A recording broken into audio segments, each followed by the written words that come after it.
Finding you. In the process of recovering from your abuse, you will notice the impacts on you.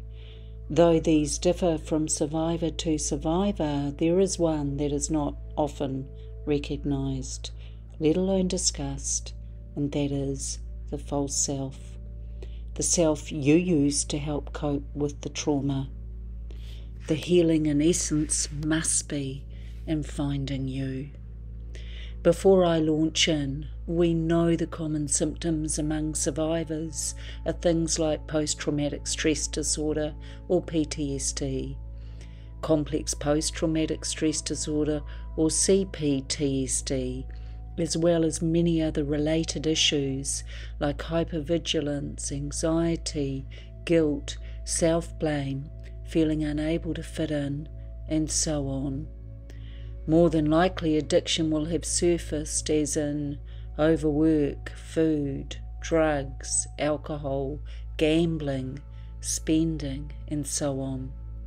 There are also issues like suicidal ideation and even suicide, and an ability to achieve potential because that was taken away.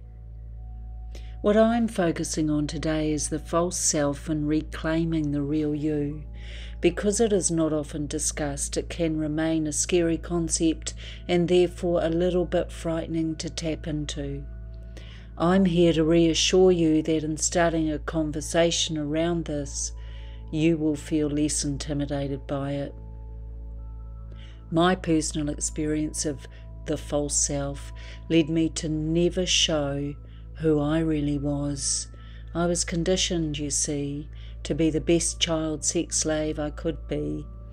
This meant the smile was firmly fixed, the body language was that of docile servant, and the attitude was one of, do whatever you want to me, I will still be here, happily supplying your needs. As a child, when all this was happening, my brain and mind were unable to understand that I was in fact shutting down the real me, the authentic me, and sadly, it would be decades before I discovered who that was. The best thing I ever did was to reclaim myself, and you can too. A simple way to start is to ask yourself how often you are behaving in a way that is fake or not how you really feel. The next question is to gently ask yourself why. Why am I behaving in a way that isn't reflective of how I feel? By noting the answers down, you are more likely to reach somewhat of an understanding as to why you cannot be the real you. The answer may be that you are not safe or feeling safe enough to reveal who you really are. Which brings me to, are the people this happens with not able to accept you may be different or have a different opinion to them?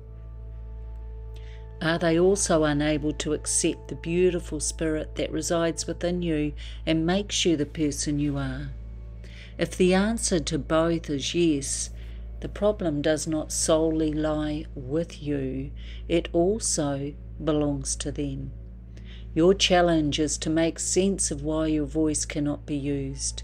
Is it because it triggers you back into childhood, where you were shut down because you tried to speak? Or because the dominant person, the abuser, threatened you? To make sense of you, you must accept it is now impacting you as an adult. Until you recognise you don't feel safe to be the authentic you won't be able to change it. There is no shame in discovering that you're not comfortable being yourself. It is a step closer to healing this trauma.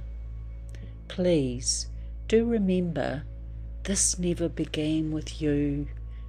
You were a beautiful child with a unique personality who had horrible abuse occur, which then robbed you of being the person you were always meant to be. There is no gain in being unkinder to yourself about this. Rather, stand tall, look in the mirror, and say the following words. I would like to introduce you to someone This is me. This is me. This is me.